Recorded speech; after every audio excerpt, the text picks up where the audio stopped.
They can break us down again, and we will build our castles, 'cause we're all reigning queens and kings, and we will build our castles.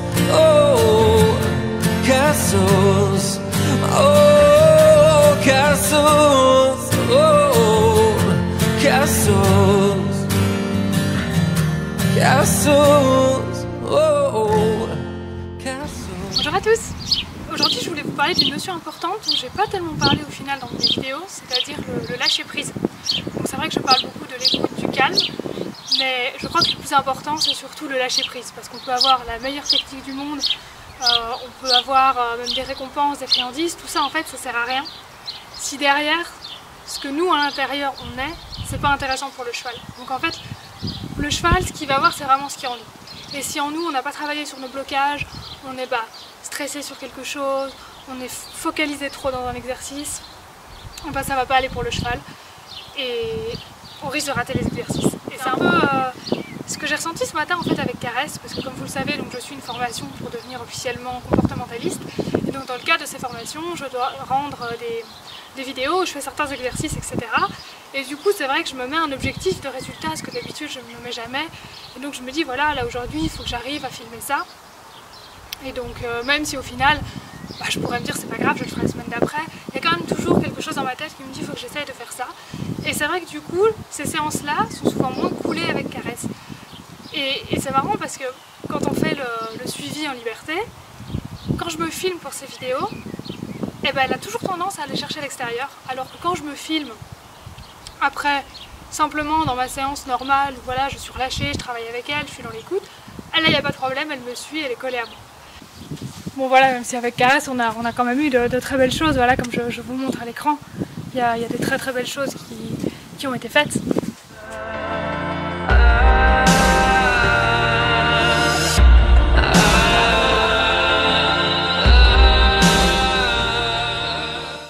Et donc là aujourd'hui, voilà, j'ai ressenti ça avec Caresse, et donc j'ai vraiment travaillé avec Abantos, vous allez voir la séance qui va suivre, être vraiment complètement dans le lâcher prise, donc je me suis mis zéro objectif, et même zéro en fait idée d'exercice, je me suis vraiment laissée guider par lui. On a commencé par un peu de liberté, un peu de cordelette ensuite.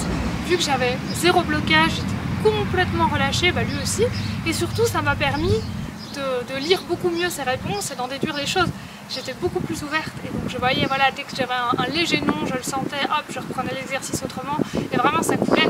Et ce qui fait qu'on a l'impression, quand on regarde la séance comme ça, qu'il n'y a eu aucun non, aucun moment d'incompréhension, alors oui, parfois il y en a eu, mais j'étais tellement dans l'écoute que j'ai réussi tout de suite à les faire rebasculer.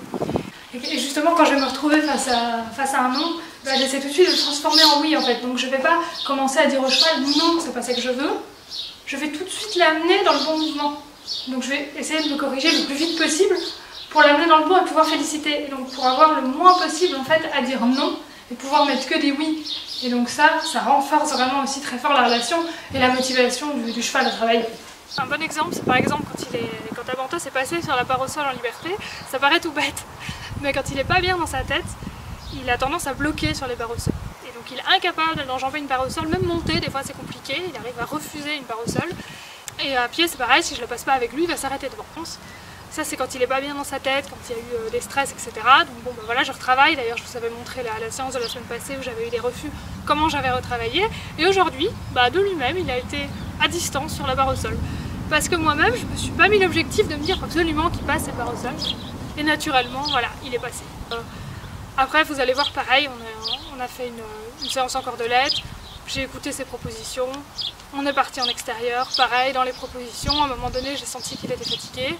Donc hop, je suis repassée à pied, on a fait un peu de liberté à pied, et c'était vraiment chouette. On s'est arrêté aussi pour goûter, et voilà.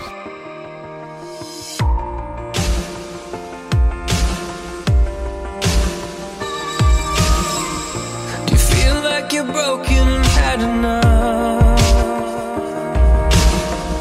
and you're smashing your mirrors and out of love,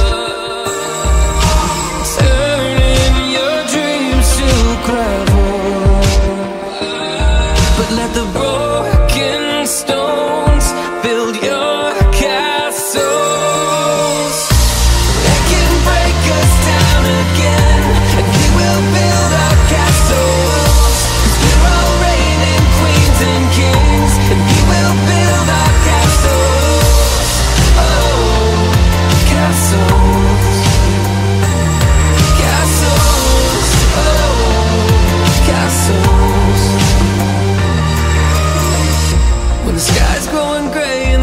to deal